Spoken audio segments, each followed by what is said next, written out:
Buenas noches, Ya. doctores. Buenas noches, doctores. Iniciando con las presentaciones de los doctores rotantes de este mes. El doctor Álvaro Villanueva, es médico residente de hematología, va a empezar esta sesión. Así que le doy el pase, doctor. Muchas gracias. Buenas tardes con todos. Espero se me escuche bien. Entonces, para el día de hoy, se me ha asignado un artículo de revisión que vamos a revisar.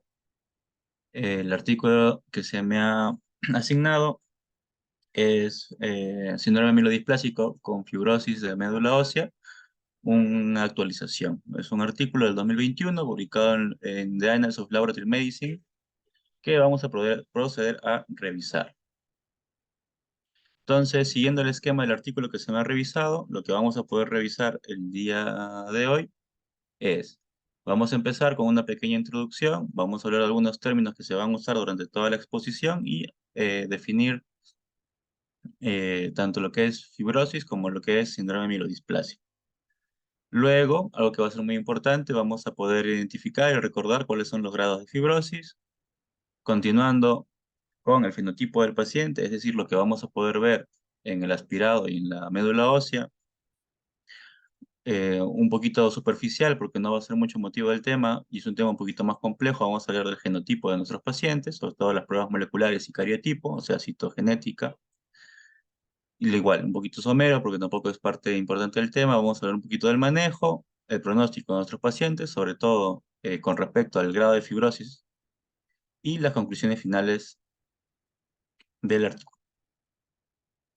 Entonces, iniciando con ello, empiezo definiendo lo que es el microambiente de la médula ósea, ¿no? El microambiente de la médula ósea encargado de mantener y sustentar a las células hematopoyéticas, también tiene un componente importante que son las fibras. Es un componente que le da estructura y está compuesto sobre todo con fibras de reticulina y fibras de colágeno tipo 1 y tipo 3.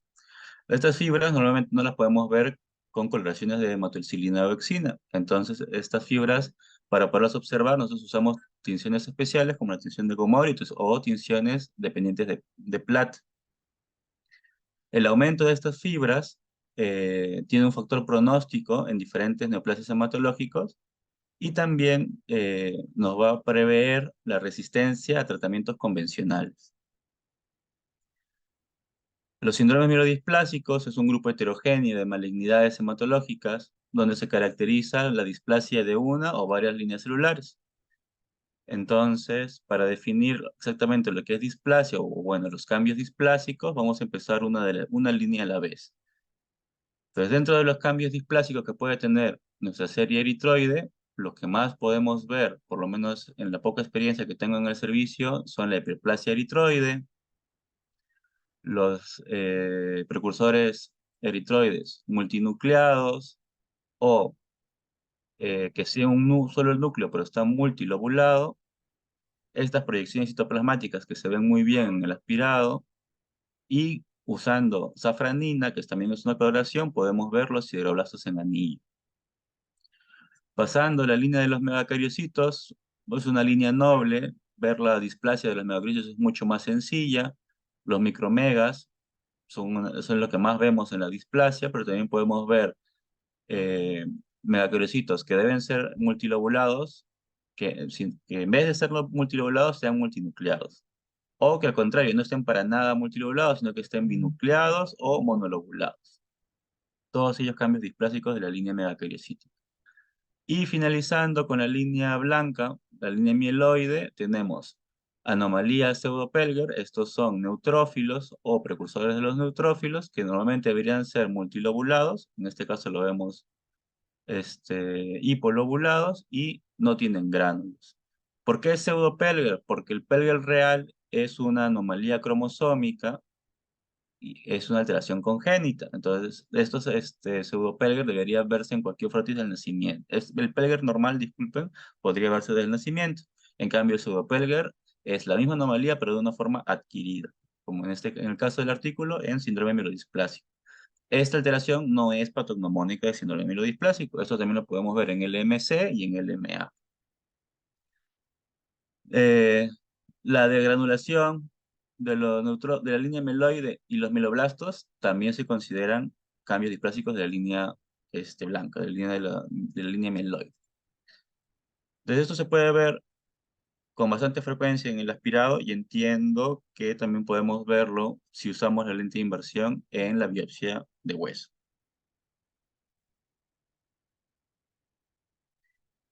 De ahí tenemos, entonces, ya sabemos lo que son las fibras, ya sabemos lo que es un síndrome displásico y el interés del artículo es ver dónde se cruzan. Entonces, lo primero que uno podría pensar es que los grados de fibrosis sirven para la certificación de riesgo de esta enfermedad y nos damos cuenta que no. Acá les he traído criterios de certificación de riesgo para síndrome mielodisplásico en general y nos damos cuenta que la fibrosis no es parte de ella.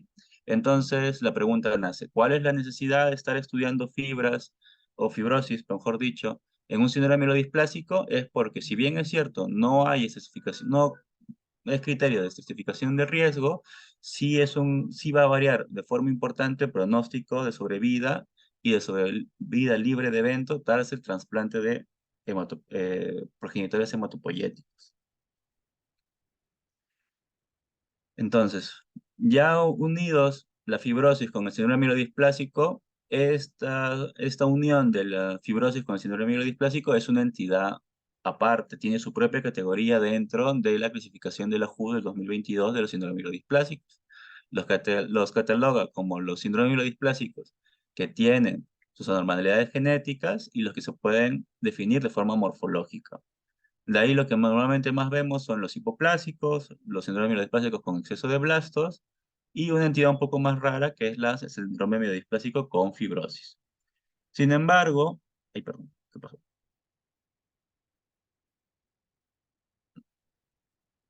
Uy, ¿qué pasó? Ya, bueno, no importa. Sin embargo, sí hay características propias del síndrome mielodisplásico con fibrosis, que normalmente es una enfermedad con displasia multilínea, a diferencia de otros que normalmente te dan una o dos líneas, tiene una dependencia alta de transfusiones y cursa con citopenias severas, ¿no? Así funciona. Ya.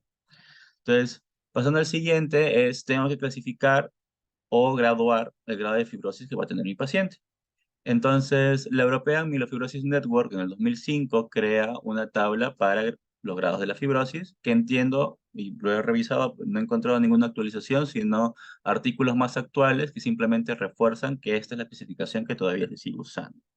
No es una clasificación que va del 0 al 3, donde en el 0 es una médula ósea normal, donde sí es cierto que hay fibras de reticulina como deben haber, pero no hay intersecciones, que es lo que principalmente va a marcar la evolución de la fibrosis.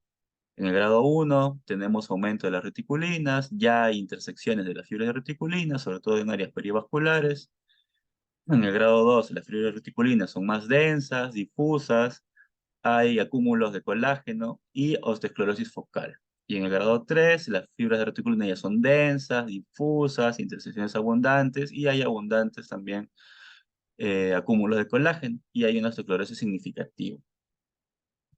Entonces, acá podemos revisar cómo se ve en la patología los grados de fibrosis. Entonces, vamos a tener siempre a la izquierda la hematoxilina y oxina y a la derecha Gomori. Nos vamos a centrar en la tinción de Gomori, sí, porque ahí podemos ver mejor las fibras.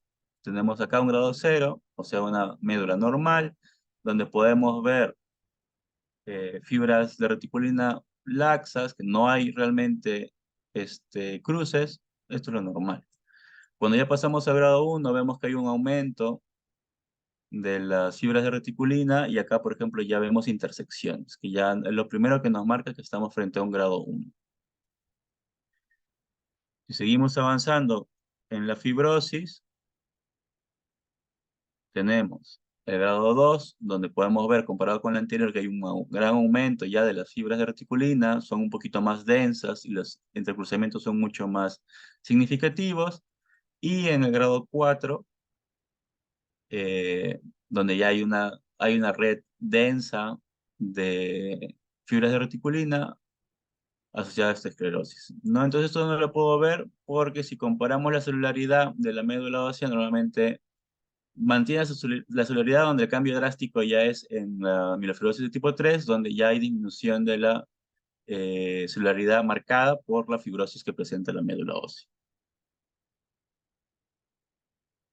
Entonces, ¿cuál es el fenotipo de mi paciente? O sea que si yo tuviera un paciente con síndrome mielodisplásico con fibrosis asociada, ¿qué es lo que yo voy a ir viendo en el estudio normal que le vamos a hacer? ¿No? Entonces, bueno, recalcar que esta entidad es una entidad con mal pronóstico que cursa con citopenias y que los cambios displásicos que vamos a ver realmente no están muy asociados con grado de fibrosis. O sea, puedo tener displasia muy severa con fibrosis leve y al revés, puedo tener una gran fibrosis con cambios displásicos leves. Pero lo que sí podemos ver es que a mayor fibrosis hay aumento de megacariocitos y disminución de la solubilidad, sobre todo como vimos con la fibrosis de grado 3 en la imagen anterior. Entonces, iniciando un poquito con un frotis, volvemos a tener acá nuestro neutrófilo con pseudopelger. Lo repito, es un neutrófilo hipogranular, bilobulado, y es pseudopelger porque esto es adquirido, no es congénito. Blastos en sangre periférica que no debería haber, o precursores eritroides que en sangre periférica que no deberían haber, van a empezar a aparecer en el síndrome mielodisplásico. Si yo hago una impronta de la biopsia de hueso, para poder leerla por el lado de hematología, antes de pasar a patología, lo que vamos a ver son, ay, lo vamos a agrandar, megacariocitos bilobulados, acá en amarillos, o hipolobulados, este está binucleado, y acá tenemos los neutrófilos de nuevo hipogranulares. No, vamos a ver una biopsia, en la biopsia de hueso, lo que sí vamos a ver es un aumento de la celularidad, normalmente más del 90% en etapas tempranas de la enfermedad. Y esto es importante porque un diferencial y algo donde se van a entrecursar mucho los síndromes mielodisplásicos es con los síndromes mieloproliferativos, porque si bien sabemos, los síndromes mieloproliferativos son una entidad propia, la mielofibrosis primaria está dentro de los síndromes mieloproliferativos y los síndromes mieloproliferativos, policitemia vera, trombocitemia esencial, son intercambiables entre ellos, o sea, van evolucionando a la vez del tiempo y muchos de ellos, una de sus fases finales son tirar a la fibrosis. Entonces la celularidad y el grado de fibra nos va a ayudar mucho para poder diferenciar, y la presencia de blastos nos van a ayudar para diferenciar entre los síndromes mielodisplásicos y un evolutivo de un síndrome mieloproliferativo. Bueno, aquí tenemos, en los azules son precursores eritroides displásicos y en el amarillo tenemos nuestros megacristios displásicos, esto en una biopsia de hueso.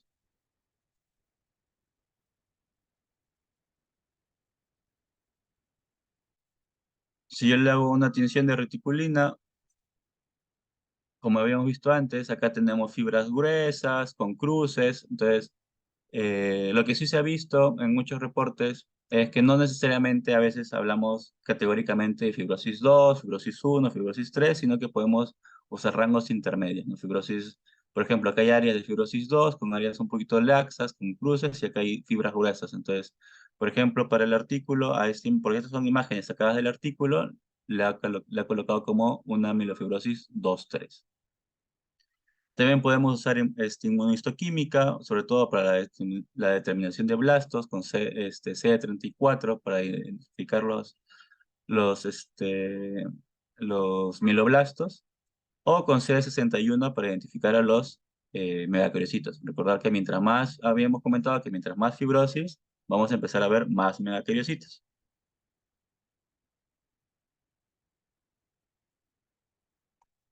Entonces, ya pasando a la genotipo, cuando hay una alta sospecha y a veces no se puede hacer el diagnóstico, podemos mandar la prueba para hacerlo en cariotipo.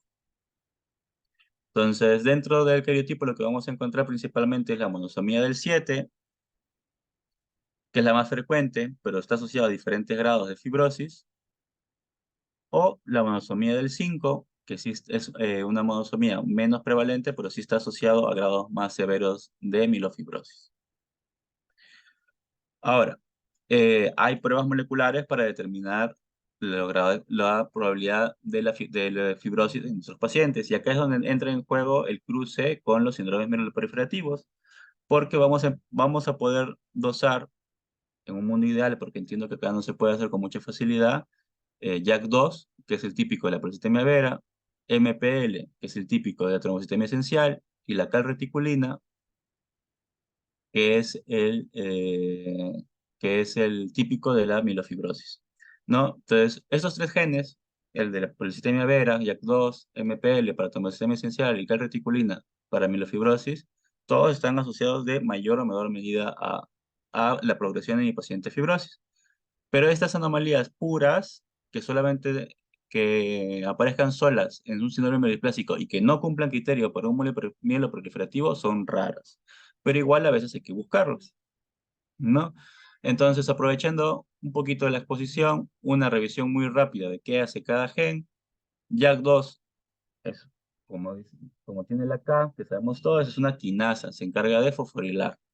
Entonces, JAK2 lo que va a hacer es fosforilar toda una línea de transducción dependiente de STAT, que es un factor un factor de transducción, o sea que lleva una señal al ADN de la célula y se encarga de transcribir de forma de promover la transcripción. ¿No? Significa que eh, es una señal de activación que siempre va a estar activando la transcripción específicamente para toda la maquinaria que se encarga de las fibras de reticulina y de los precursores eritroides, porque estamos frente a policitemia vera, ¿no? En MPL es el receptor del JAK, porque JAK era una proteína intracelular, MPL es un receptor, lo mismo, ¿no? Una cosa es tener un JAK2 siempre activado, pero también podemos tener un receptor que activa un JAK2 sano, pero que el receptor esté alterado de tal forma que él siempre esté activo, que no necesita ningún tipo de antígeno para que siempre esté activando JAK2. Entonces, esta puede ser una mutación de MPL que lo vemos en trombocitemia esencial. No hay aumento de la línea amiloide, de las plaquetas, también de las fibras de reticulina. Pero la que sí está más asociada a la fibra reticulina es el gen de la calreticulina, que lo vemos en la mielofibrosis primaria, donde lo que hay es un antígeno que se une al receptor, que una vez que se pega no lo suelta. Entonces mantiene siempre activado a JAK2 y siempre hay factores de transducción y lo mismo, no tenemos aumento de la celularidad de cualquiera de las líneas, porque acá la reticulina no prevalece en ninguna de las líneas, pero sí hay un aumento de las fibras. Entonces esto está mucho más asociado a mielofibrosis. Entonces, ya un poquito con el manejo de la síndrome mielodiplásico con fibrosis es igual que la sin fibrosis. Tenemos manejo de soporte como transfusiones, tratamiento por los efectos secundarios, calidad de vida. Tenemos medicamentos modificadores de enfermedad como la lenalidomida. Tenemos hipometilantes como la azacitidina o la decitabina que modifican el ADN de forma directa, por eso son hipometilantes. Tenemos quimioterapia de inducción y finalmente el trasplante. El trasplante es es lo más poquito más agresivo, pero es la única tratamiento con posibilidad de cura de nuestros pacientes, ¿no? Pero acá ya hay indicaciones que no vale la pena revisar sobre la indicación de trasplante o si el paciente está médicamente fit, unfit o es frágil, ¿no? Entonces, ¿cuál es el pronóstico de nuestros pacientes? Entonces, el mayor riesgo de nuestros pacientes con síndrome mielodisplásicos es que se transformen en LMA. Entonces, nos va a servir mucho porque mientras mayor grado de fibrosis presenta nuestro paciente, hay más posibilidad de que nuestro paciente se transforme en LMA a un futuro quizás no tan alejado. La fibrosis de nuestro paciente además va a disminuir la sobrevida global y la sobrevida libre de evento o de transformación a leucemia. Y el trasplante, mientras mayor grado de fibrosis, el trasplante va a ser el mejor tratamiento para mejorar los pronósticos de sobrevida y pronóstico, ¿no? Valga la redundancia. Entonces, como conclusiones del artículo, el síndrome mielodisplásico es un grupo heterogéneo de neoplasias hematológicas y Una entidad propia es el síndrome mielodisplásico con fibrosis, que lamentablemente tiene mal pronóstico. El ta- lo bueno, entre comillas, es que el síndrome mielodisplásico con fibrosis tiene su propio fenotipo, o sea, tiene características microscópicas propias y un genotipo propio que va a ayudar al diagnóstico oportuno. La tinción de reticulina va a ser fundamental para poder graduar el nivel de fibrosis de nuestro paciente, lo que va a marcar importancia en el pronóstico y el manejo. Recordar que mientras más fibrosis tengo que plantear un trasplante un poquito más pronto, no vaya a transformarse en una LMA. El manejo de esta entidad se maneja igual como si no tuviera fibrosis. Y los pacientes con síndrome mielodisplásico con fibrosis tienen mayor riesgo de transformación a LMA, por lo que deberían tener se les debería informar de tener un seguimiento más cercano en consultorio externo. ¿No? Eso es lo que tenía para traerles, revisarle hoy. Síndrome mielodisplásico con fibrosis, una entidad un poquito rara, pero que podríamos verla. Si hubiera alguna pregunta, se las podría contestar. Y bueno, acá está mi gotita de sangre agradeciendo su atención.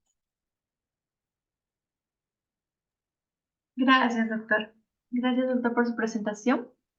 Doctor Millones, quisiera preguntarle algo al doctor o acotar algo más, doctor, sobre sobre el tema. No, bueno, está bastante bien. Que tengo entendido, bueno, no soy el que ve más las médulas en el servicio. No está, no, bueno, no he visto muchos casos, ¿ah? No he visto muchos casos, pero sí tiene sentido, ¿no? Si bien es cierto, no define, pues, no define el riesgo, la fibrosis sí tiene sentido con que define pronóstico, porque en buena cuenta, si hay demasiada fibrosis del ambiente dentro de la médula ósea, no va a ser el adecuado, pues, ¿no? Entonces, si se hace un trasplante, esas nuevas células que llegan no van a tener un buen ambiente, ¿no? Entonces, eso con el pronóstico no va de la mano en el sentido de que no va a ser adecuado, ¿no? Pues esa parte sí hay que tenerla presente y sobre todo entiendo que hay que reportarla en nuestros informes cuando tengamos los casitos relacionados, ¿no? No sé si hay preguntas, yo por mi parte no tengo consultas. Chicos, a ver. Doctor, en nuestro servicio sí, o sea, sí ha llegado biopsias de médula ósea y a las cuales se le ha realizado en algunas ocasiones la tinción, la histoquímica de reticulina, que si bien no ha sido a veces en el servicio o ha sido mandado de forma particular. Y hemos visto, sí, hemos también con el doctor Chiang hemos usado ese score, ¿no? Para poner qué grado de fibrosis, de mielofibrosis tiene. Am, Personalmente creo que habrá sido unos 3, 4 casos, pero sí, sí hemos visto. Bueno, ha estado bien, ha estado concisa. Quiero que eso tenga presente, sobre todo Renzo que ha estado aquí, que tenga presente cómo es, ¿no? La evaluación de las biopsia de médula ósea con respecto al síndrome mielodisplásico y cómo ¿no? Se evalúa la mielofibrosis. Con respecto a lo que el doctor comentó sobre, bueno, nosotros siempre nos apoyamos del amo de hematología y tenemos un grupo para el cual, digamos, en la biopsia, sí, los megacoriocitos sí vemos bien, la parte sí tienen megacoriocitos displásticos, ¿no? Pero la serie roja a veces nos hace dudar y la serie, bueno, serie blanca sí, también. Por eso es que nosotros tratamos de unificar todo con lo que nosotros vemos y con la parte del aspirador de la ósea, de parte del servicio de mando. Eso es lo bueno de tener contactos entre todos y, bueno, todo sea para el paciente, ¿no? Lo mejor. ¿Alguna pregunta que tenga Renzo, que no haya entendido algo, o la doctora Francesca con respecto a este tema? Ah, sí, doctora. Lo que no me quedó muy en claro es la parte en la que el doctor mencionó de que los síndromes mieloproliferativos podían convertirse en síndromes mielodisplásicos o creo que viceversa. No entendí muy bien esa parte, porque el doctor mencionó que dependiendo de la cantidad de fibrosis podían compartir como que características clínicas, pero no le llegué a comprender bien eso. No sé si lo podría volver a repetir o ampliarlo un poquito más. Claro. Claro. Entonces, la, ¿cómo decirlo? Entonces, los síndromes mielodisplásicos, por naturaleza, no deberían llevar fibrosis. No muchos de ellos llevan fibrosis, lo normal es que tengan blastos.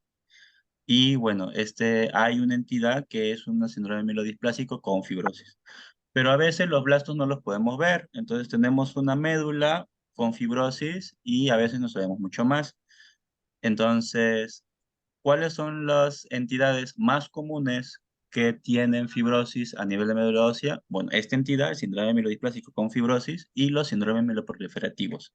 Uno es bien fácil de entender, que es la mielofibrosis primaria. En la mielofibrosis primaria lo característico es la fibrosis, por eso se llama mielofibrosis primaria. Los otros mieloproliferativos se llaman, son la policitemia vera y la trombocitemia esencial. Pero los síndromes mieloproliferativos tienen la facultad de irse transformando entre ellos a lo largo del tiempo. Entonces, yo puedo tener un paciente que inicia como policitemia vera, lo trato y a la mitad del tratamiento termina transformándose en trombocitemia esencial, puede regresar a policitemia vera, pero el destino de todos los síndromes mieloproliferativos, ya sea leucemia mieloide crónica, un poquito raro, pero es posible, policitemia vera y trombocitemia esencial, es que siempre terminan en fibrosis. O sea, la evolución natural de los síndromes mieloproliferativos es llegar a fibrosis. Entonces, el último estadio de estas enfermedades se llama policitemia vera postfibrótica. Trombocitemia esencial postfibrótica. Entonces es importante el diferencial, ¿no? O sea, no toda la médula que veamos con fibrosis realmente va a ser un síndrome mielodisplásico con fibrosis. Hay que ver un poquito las otras, la celularidad, cómo ha ido la evolución de la fibrosis, porque sería bien raro que lo primero que te llegue sea una trombocitemia esencial o una policitemia vera con fibrosis 3. Entonces sí, lo comentaba porque dentro de los diferenciales de esta entidad serían los mieloproliferativos que se puedan transformar en fibrosis, ¿no? O transformarse en mielofibrosis primaria o pasar a su estatus fibrótico, ¿no?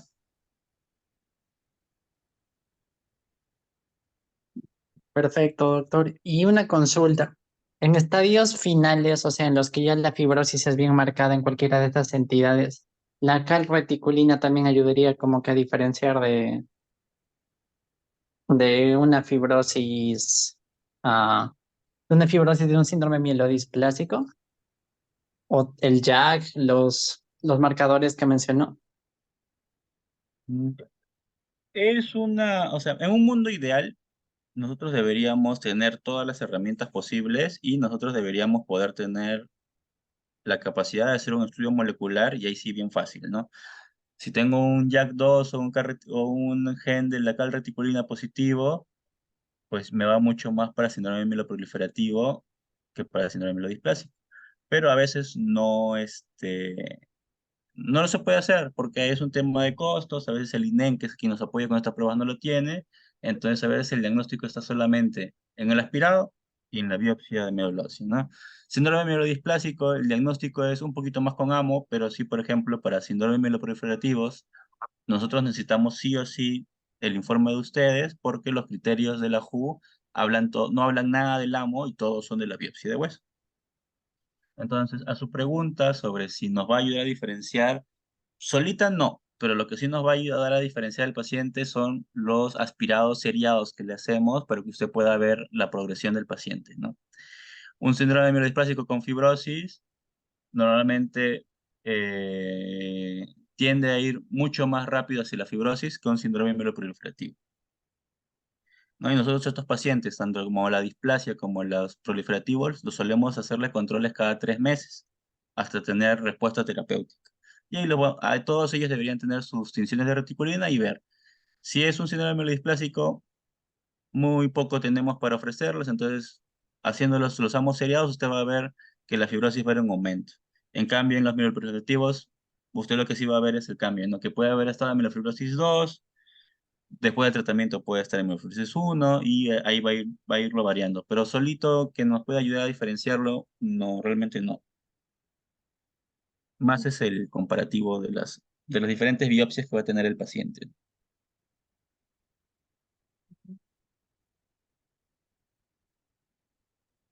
Gracias, doctor. Gracias, doctor. Bueno, ¿alguien más?